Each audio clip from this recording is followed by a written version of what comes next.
Hello everyone, welcome to my channel crack net by Sonika Sharma. इस channel के अंदर हम कवर करेंगे अपने लास्ट ईयर्स के कुछ क्वेश्चन पेपर्स को और उसी के साथ हम कुछ important topics related to our various subjects हम इसमें कवर करेंगे। सो हम स्टार्ट करते हैं अपने फर्स्ट सब्जेक्ट से, जो कि है बिजनेस एनवायरनमेंट। इसके अंदर सबसे पहले हम बिजनेस एनवायरनमेंट से रिलेटेड कुछ important question from our last year question papers हम कवर करेंगे। सो हम स्टार्ट करते हैं अपने सबसे फर्स्ट क्वेश्चन से, that is from which 5 year plan growth with social justice has received emphasis. ये जो क्वेश्चन है ये आया है इकोनॉमिक प्लानिंग के टॉपिक से। अब इस क्वेश्चन में पूछा क्या गया है, फ्रॉम विच 5 ईयर प्लान, कि कौन से 5 ईयर प्लान से ग्रोथ विद सोशल जस्टिस का कंसेप्ट स्टार्ट हुआ था। अगर हमारे पास क्वेश्चन आता इन विच 5 year plan growth with social justice has received emphasis, तो हमारा आंसर होता 9th 5 ईयर प्लान, क्योंकि 9th 5 ईयर प्लान का हमारा मेन ऑब्जेक्टिव था growth with social justice. But यहाँ पे पूछा गया है कहाँ से ये कंसेप्ट स्टार्ट हुआ था, तो वो स्टार्ट हुआ था 5 ईयर प्लान फिफ्थ, मतलब 5th 5 ईयर प्लान से ये हमारा कंसेप्ट स्टार्ट हुआ था। तो इसका आंसर आ जाएगा ऑप्शन नंबर 1।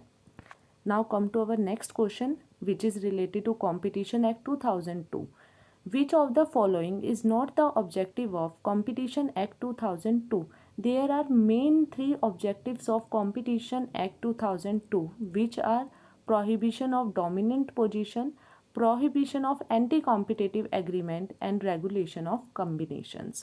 तो जो हमारा यहाँ पे फर्स्ट ऑप्शन दिया हुआ है prohibition of restrictive trade practices, ये ऑब्जेक्टिव था MRTP एक्ट 1969, जिसको रिप्लेस करके कॉम्पिटिशन एक्ट 2002 आया था। तो हमारा सेकंड क्वेश्चन का आंसर है answer number 1। The third question is related to assertion and reasoning.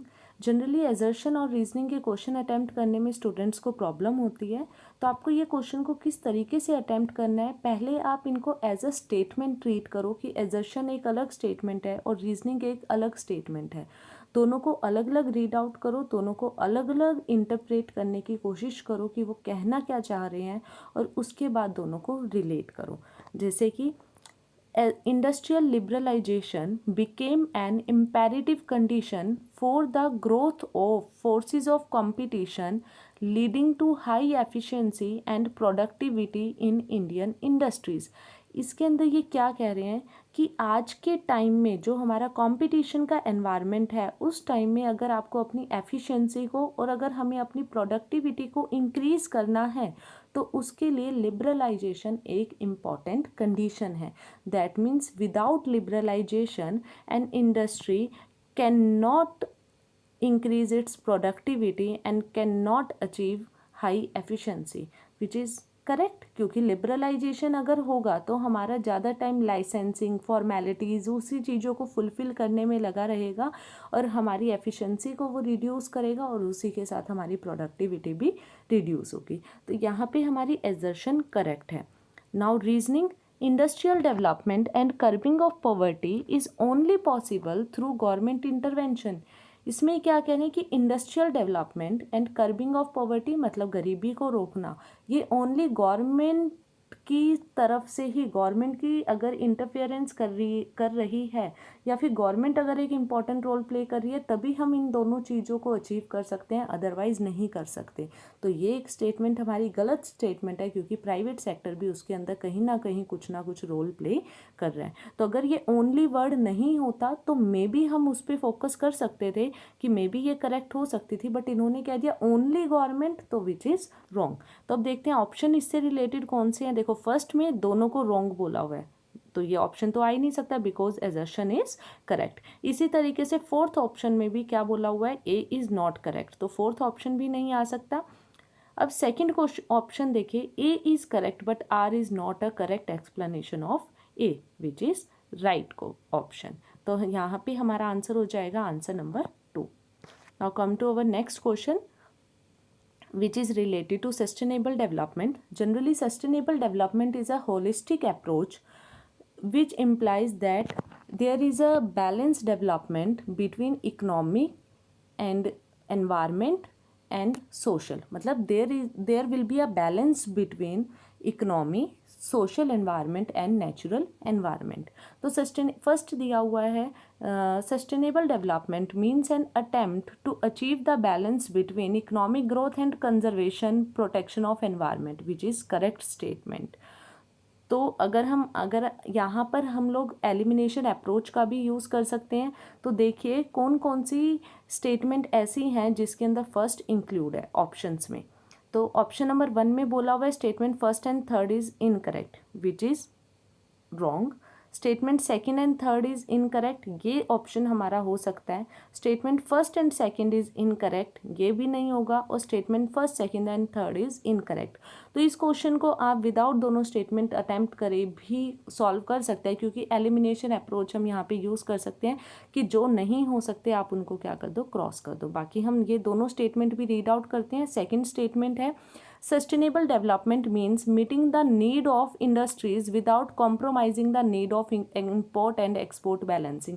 कह रहे हैं विदाउट मतलब इम्पोर्ट और एक्सपोर्ट को एक तरीके से डिस्टर्ब किए बिना आप अपनी इंडस्ट्रीज़ की नीड्स को फुलफिल करो, विच इज़ इम्पॉसिबल, क्योंकि हमारे पास रिसोर्सेज लिमिटेड क्वांटिटी में होते हैं। तो अगर आप एक एंड पे अगर आप किसी पार्टी को ज़्यादा कुछ दे रहे हो तो आपको दूसरे एंड पे उसको, दूसरी पार्टी को जो भी आप दे रहे हो आपको उसको रिड्यूस करना पड़ेगा। तो यहाँ पे हमारा सेकंड ऑप्शन नहीं हो सकता, सेकंड स्टेटमेंट रॉन्ग है।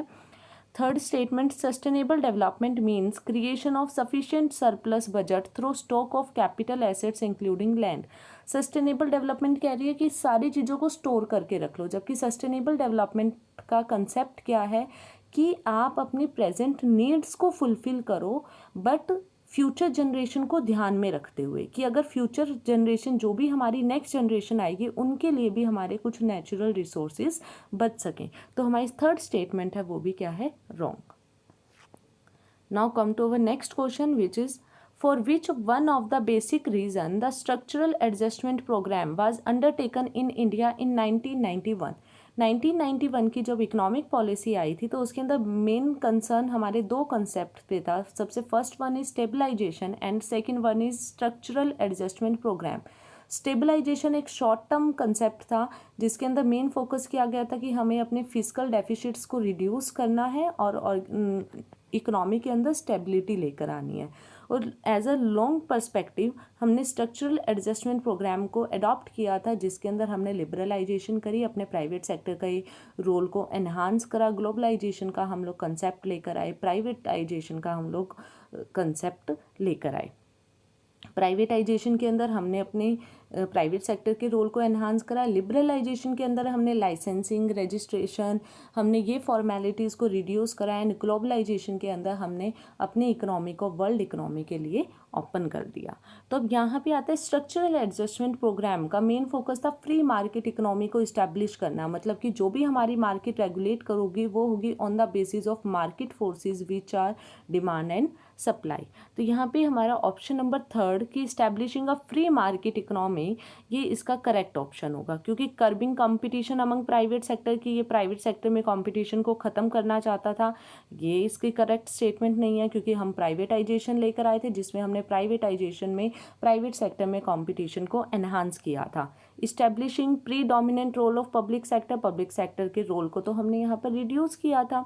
And the fourth one is regional balance through planning and licensing. Balance तो लेकर आना था but only with planning. Licensing को तो हमने यहाँ पे क्या किया है, रिड्यूस किया था। तो the answer will be third. Now come to next question. The central bank can significantly influence the savings, investment and consumer spending in the economy through which of the following policy?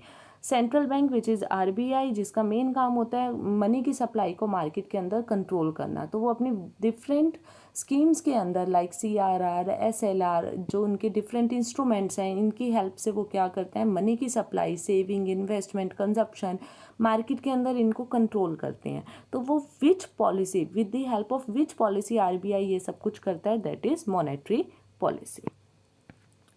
The next question is which one of the following is not the characteristics of capitalism? Capitalism is a type of economy in which all the resources are wholly owned by a private sector. Generally, there are three types of economy: socialist economy, capitalist economy and mixed economy. Socialist economy के अंदर जितने भी हमारे resources हैं, whether it is a land, labour और material या other resources, all are wholly owned by a government sector. In capitalist economy, all resources are controlled and owned by a private sector, and in a mixed economy, both sectors play an important role. कुछ sectors private sector के हाथ में होते हैं और कुछ sectors जो हैं वो हमारे गवर्नमेंट सेक्टर के हाथ में होते हैं, लाइक इंडिया. तो कौन सा इसमें करैक्टरिस्टिक ऐसा है जो कैपिटलिज्म को फेवर नहीं करता?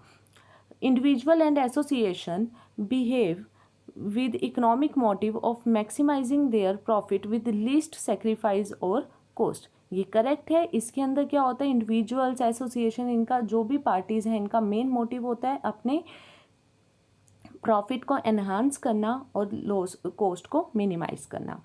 The country's major means of production are either owned by the government or their use is controlled by the government, which is not a characteristics of capitalism, क्योंकि capitalism के अंदर government sector कोई भी role play नहीं करता. The third option is producers, consumers and employees compete among themselves as the resources and opportunities are limited. ये correct statement है. जिसमें प्रोड्यूसर आ गए, कंज्यूमर्स आ गए, एम्प्लॉयज़ आ गए, ये क्या एज्यूम करके चलते हैं कि जितने भी हमारे पास रिसोर्सेज हैं ये लिमिटेड क्वांटिटी में अवेलेबल हैं और हमें उनसे बेस्ट आउटपुट लेना है. And the fourth one is price. The invisible hand plays a predominant role in the flow of factor of production and consumption. ये भी करेक्ट स्टेटमेंट है कि इसके अंदर जो एक प्राइस होता है ये एक इम्पॉर्टेंट रोल प्ले करता है कि आपको कितने factor of production like labour, material, money या अदर जो भी रिसोर्सेज हैं हमारे उनको आपको यूज़ करना है. तो इसका हमारा आंसर हो जाएगा ऑप्शन नंबर 2 कि इसके अंदर गवर्नमेंट कोई भी रोल प्ले नहीं करती. The next question is related to industrial policy development 1991, which means जो हमारी न्यू इकोनॉमिक पॉलिसी आई थी 1991 में. Which of the following is not the silent feature of industrial policy development since 1991? The first option is the scope of the private sector has been enormously expanded. ये correct है कि private sector through privatisation government ने private sector के role को enhance किया था. Second option is public sector has been withdrawing partially or fully from several of the enterprise by divestment. ये भी करेक्ट स्टेटमेंट है कि इसके अंदर गवर्नमेंट ने क्या किया था, पब्लिक सेक्टर के रोल को मिनिमाइज किया था, रिड्यूस करा था by selling its shares. The Indian industry is increasingly exposed to foreign competition. Correct. Through globalisation हमने अपनी इंडस्ट्रियल जो हमारी डोमेस्टिक इंडस्ट्रीज़ थी, जो इंडियन इंडस्ट्रीज़ हैं उनको फॉरेन कंपटीशन को फेस करने के लिए रेडी किया था या फिर हम बोल सकते हैं उनके लिए कंपटीशन बढ़ाया था. The fourth one is monopoly or dominant position for the public sector in most of the industries and control of the commanding height of the economy by the public sector. कि public sector एक dominant role play कर रहा था, एक type से monopoly create थी public sector की, which is a wrong, क्योंकि 1991 की पॉलिसी के बाद हमने public sector के रोल को minimize करा था. The next question is which of the following statement is not correct relating to consumerism. Consumerism is a campaign in which the consumer became aware about their rights. कि ये campaign start की गई थी जिसके अंदर consumers को aware किया गया था कि about their rights, about their duties. तो कौन सी इसमें करेक्ट स्टेटमेंट नहीं है. Consumerism is a manifestation of the failure of the business to guarantee and ensure consumer legitimate rights, which means कि कंज्यूमरिज्म रिजल्ट है किस चीज़ का, कि जो बिजनेसमैन हैं वो फेल हो गए थे कि कंज्यूमर को राइट्स प्रोवाइड करने में, कि उनके लीगल राइट्स क्या हैं या जो उनको गारंटी वगैरह प्रोवाइड की जाती है, मतलब कि बिजनेसमैन उनको वो प्रॉपर सर्विसेज प्रोवाइड नहीं करवा रहे थे जो कि एक कंज्यूमर का राइट है, which is a correct. The government does not have any role in a consumer protection as it is a part of business organization alone. ये रॉन्ग स्टेटमेंट है कि जो गवर्नमेंट है वो कोई भी रोल प्ले नहीं कर रही कंज्यूमर प्रोटेक्शन में. The third option is the consumer should accept consumerism as a means of asserting and enjoying their rights. Yes, consumerism जो कैंपेन स्टार्ट की गई थी वो कंज्यूमर्स के लिए ही की गई थी ताकि वो उनको अपने राइट्स के बारे में पता चल सके. And the fourth one is consumerism evaluation is not a setback for marketing but rather points to the next stage in the evaluation of enlightened marketing.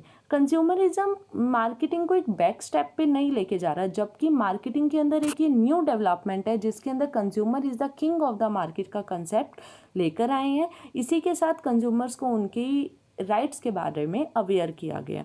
तो इनमें कौन सी करेक्ट स्टेटमेंट नहीं है related to consumerism, which is statement number 2। The last question of this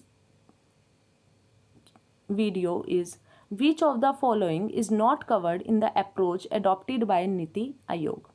NITI Aayog planning commission को replace करके नीति आयोग आया था 1951 से। इंडिया के अंदर 5 ईयर्स प्लान का कंसेप्ट था। जो प्लानिंग कमीशन है इंडिया का वो 5 ईयर प्लान्स प्रिपेयर करते हैं, बट अभी recently NITI Aayog 5 year plans को प्लानिंग कमीशन के कंसेप्ट को रिप्लेस करके नीति आयोग इस्टेब्लिश किया गया इंडिया के अंदर। अब नीति आयोग किस अप्रोच को कवर नहीं करता? 5 year planning approach, 3 year action agenda, 7 year strategy and 15 year vision. तो 5 ईयर प्लानिंग अप्रोच को तो वो रिप्लेस करके ही आया है, तो वो इसका पार्ट नहीं है। So thank you student, this is my video related to various questions of business environment. Please like and subscribe my channel. Thank you.